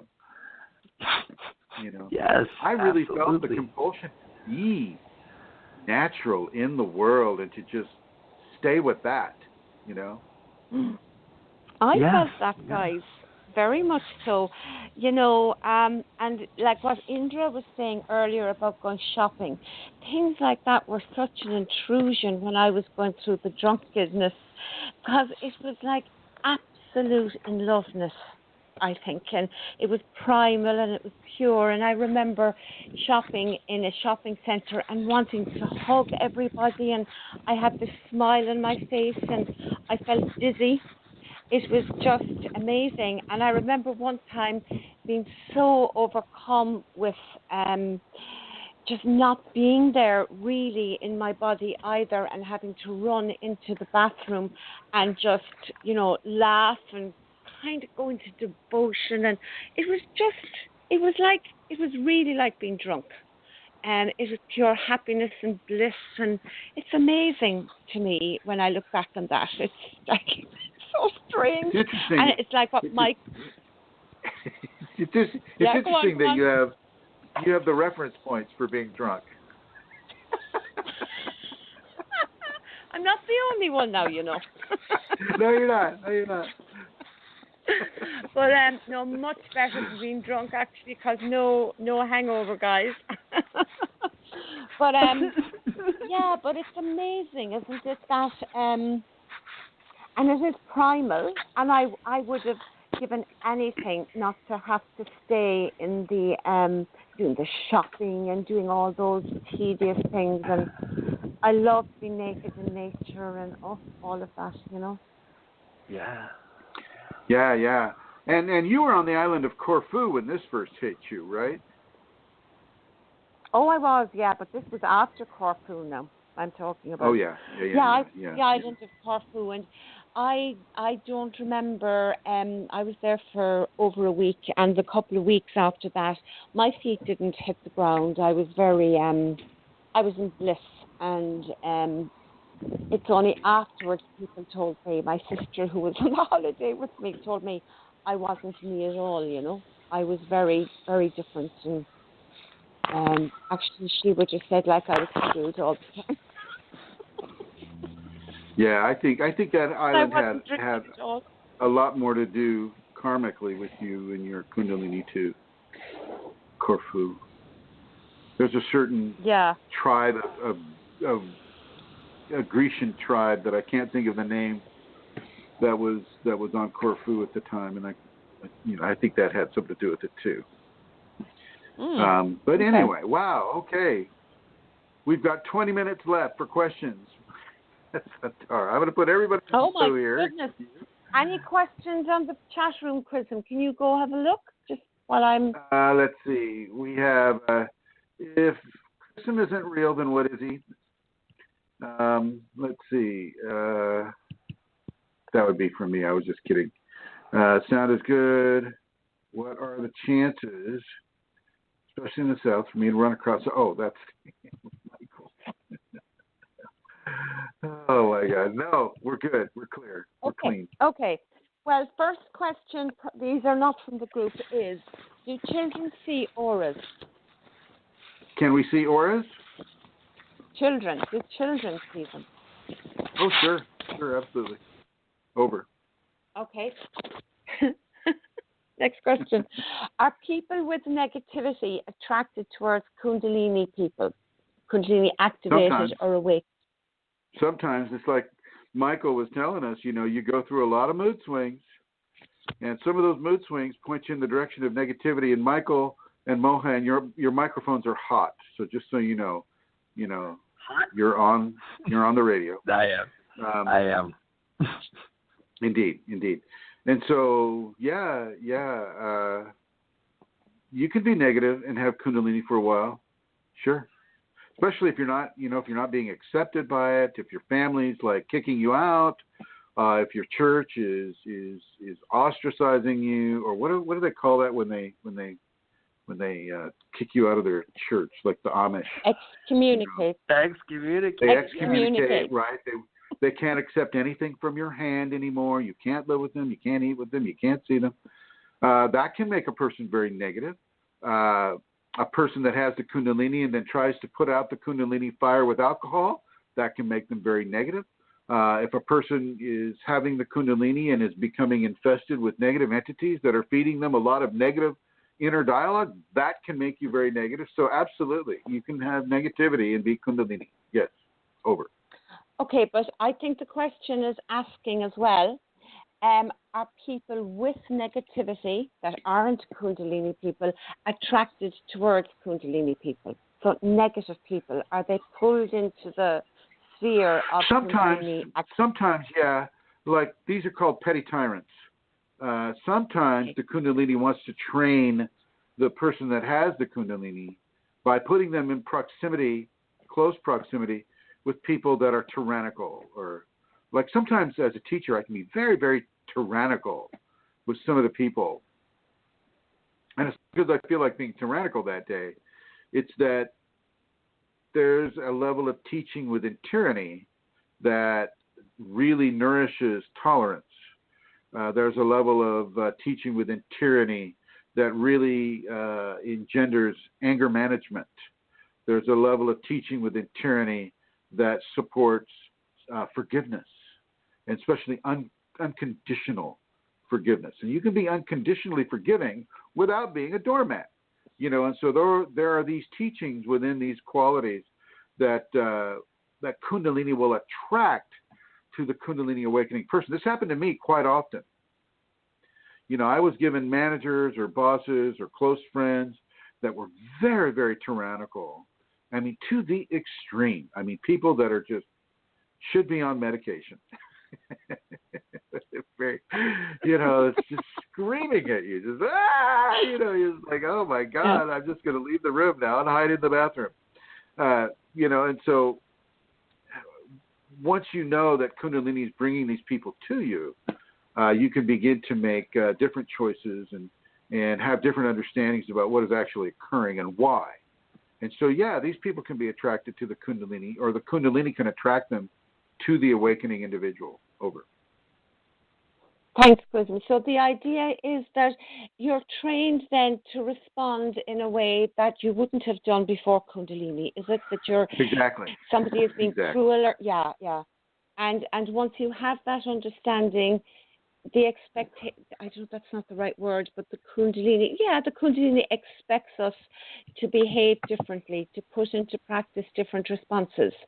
So she will keep these tyrants doing these, we'll say, tests all the time? at work or at home or? Say again? So the Kundalini is keeping these people testing us, so that we are growing, isn't it? And we're responding growing. in a different way, is constantly, it? Constantly growing. Yeah. Growing. And this happens a lot in marriages too. The Kundalini arranges a person to be married with a tyrant. And eventually that person's going to move out of that need for that level of education or karmic redemption. That will mix in too. And then that person will probably end the marriage. Happens quite a bit. Yeah. Okay, great. Thanks, Chrism. So the next question is about a dream. This person had a dream. I was going in auto. Oh, that's a car. Okay, let me start again. This person had a dream. Yesterday in the dream, I was going in a car for an official function. I did not know the exact address. I found that I had no money. I had no cell phone either. I stopped nearby a vendor shop run by a lady. I asked her to give me her cell phone so I could call my daughter and ask the cell number of a friend. She obliged. I asked for some money. She gave me 20 rupees. After receiving the money, I checked my pockets and there was a lot of cash. So I gave her back the 40 rupees. In the morning, I realized that the lady could be a goddess in disguise of a poor lady. What's your opinion? Sure. If that's what came to you, then yeah, you can look at that and you can give some service or give some money to a person that has the quality of the resonance that lady had in the dream. Sure, absolutely. Over. Stand by. Thanks, Chrism. Vicky Vaughn has a question on the chat room, and she is saying, I've been dealing with vertigo, and I guess it began after having meditations where I've seen a guru far off but was pushing energy through my lower chakra till the whole lower body began vibrating and shaking.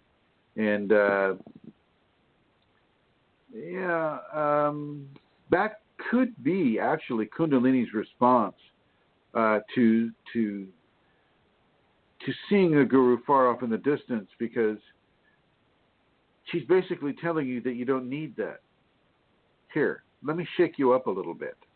Boom. So now, if the guru is somebody that you want to see or you haven't seen, or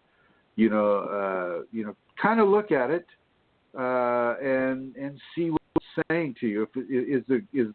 Is the guru a Kundalini guru? Is he Kundalini active himself? That may change the interpretation of the dream.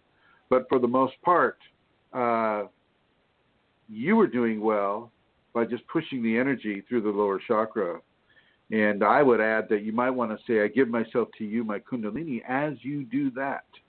And that can help you as well. So the other thing that just popped into my head as I was saying these things is that Kundalini is that guru far off. She is that. Sacred masculine is that. He is that. And so the fact that you're doing the one, you're seeing it far off in the distance, and the body is shaking and vibrating, and she's allowing you to push energy through it, then you're doing well on both ends.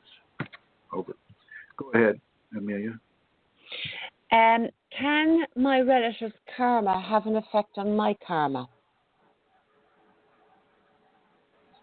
Sometimes. Incarnate in family groups sometimes have shared karma. So, for instance, if you're having Kundalini and you're born into a family where all the children in the family are being molested by the father, and there's a sexual molestation going on for years and years and years, well, maybe they won't have the Kundalini, but maybe you do. And so your karma and their karma have a shared quality, even though it's not for the same thing. Over.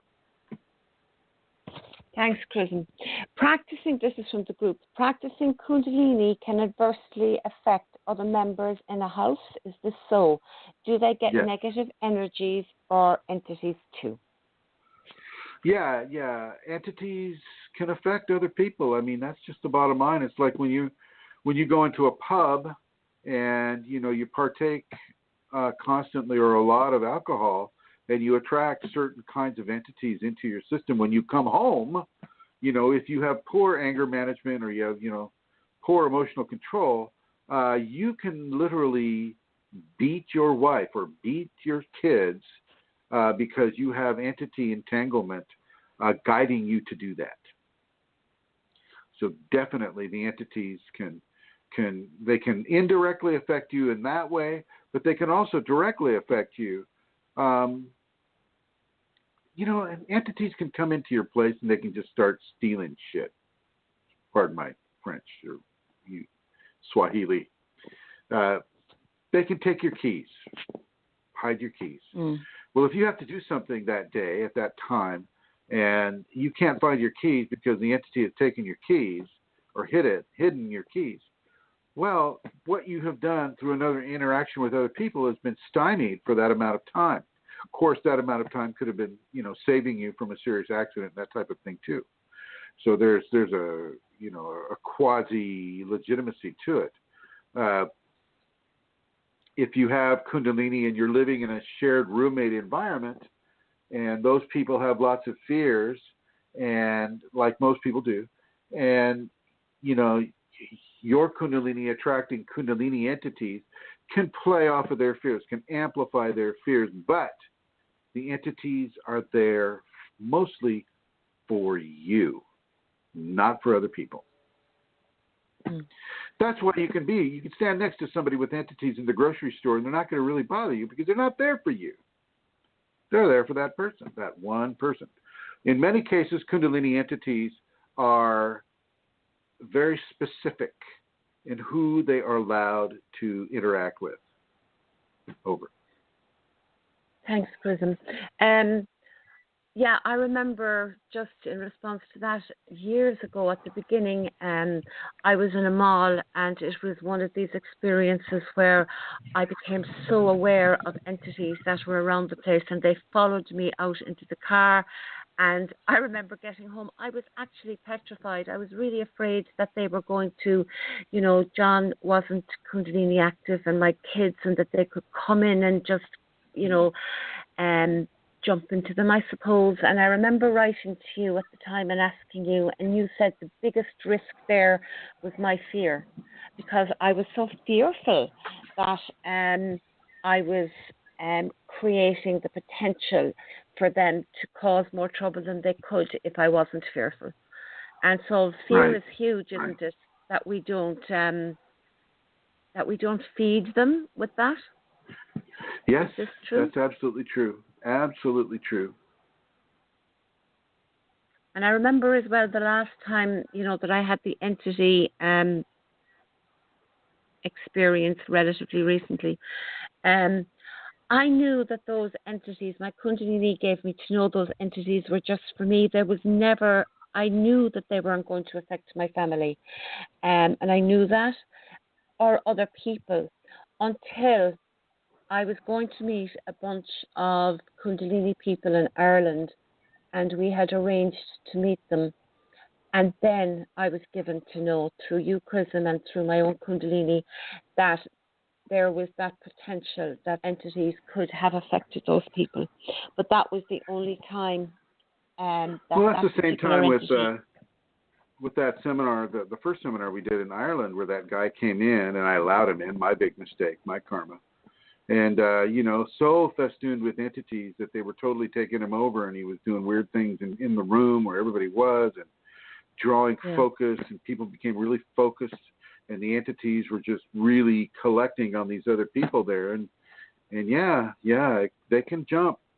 Within a Kundalini context, they can jump.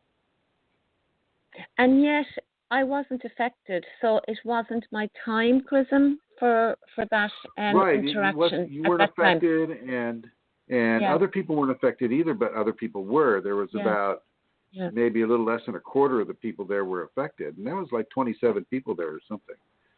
So it wasn't a small gathering. It's a little bit like, though, we've met other people, Kundalini people, along the way with entities, like, it's okay to say because we've spoken about them before. Vincent has had them, and he was at the seminar in Berlin, and his entities were just for him. Yeah. They didn't jump at all. No.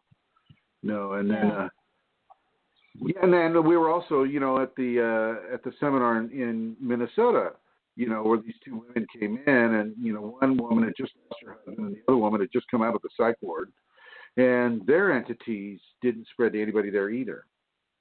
Okay, so moving on. Actually, can we move on, Chrism, or are we done? Please. I think we might be finished. Well, we got 5 minutes. 5 minutes left. Okay, so this is from the group. This person was having a dream when all of a sudden my eyes closed and I saw a small snake circling around my head with the buzzing sound, and I had sensations at the back of my head. I prayed Mother to help, and when I opened my eyes, the snake had vanished into my head. Can you comment on that? The snake was the mother. The snake was the Sacred Mother, and the person was just going into fear only because he or she did not realize that the snake herself was the Sacred Mother.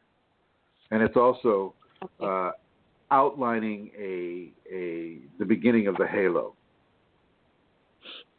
Okay, thanks, Chrism. Yeah. Does absence of Kundalini symptoms mean it's on holiday? No. It means that you are being given an opportunity to go on holiday yourself and process what she's already given you. It's the plateau experience, and it's written about.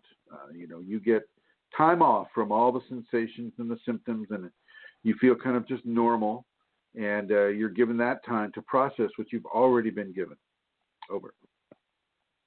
Okay, Chrism, that's it really now. Oh my gosh, that's so cool. We got caught up. All right. Any last words for you, Miss Santara Kundalini? I will see everybody next week. I would love to hear a little bit about the seminar, if that's possible, because it will be over and done by then. So it would be good to hear how it went. And we'll be with you. I'll be with you all in spirit. And it's a wonderful time. And I hope people who are listening who have the opportunity to go will actually go, and maybe if they had only been considering it, after this show, just go, guys, just go. You'll be so glad you did. See you all and next Mr. week. Mohan. And thanks, Chrism and Michael and everybody. Thank you, Tara. Mohan, do you have last words? No. Okay. I have some last words. I'd like to say thank you to all the fire personnel, the police personnel, the law enforcement personnel, those of you who do the honest, the crucial work in helping to keep our society functioning and running in as safe a way as we can possibly allow that to occur. Those like Michael Del Sol and the other Mr. T. Collins working in the jail system of Florida, all of the law enforcement and rescue-oriented personnel who are working for us and with us. I would like to give you my thanks for the efforts that you put through. And I would like to say thank you to Rosemary and Mohan for really, really putting together this seminar and that I'll be flying off to tomorrow. And to Santara Kundalini for this program. I'd like to say thank you to everybody who's in the chat room, Atlanta Seeker, Pandananda Vicky, and Victo. I'm not sure who Victo is. I'd like to even thank that caller who called in asking about the marijuana. Thank you for listening as much as you were able to listen to. And for everybody, we have videos on the YouTube network at Chrism Kundalini, and you can see them there. There's about 300 and some odd there. And for the people on Facebook, hello, everyone. Thank you for listening. For the people on the Yahoo groups, I posted this link up so you too on the Yahoo groups can also listen to us. And most importantly, I would like to say thank you to the Kundalini. Thank you for giving us this opportunity to transform and to evolve into a greater expression of what you are. Thank you, everybody. Goodbye.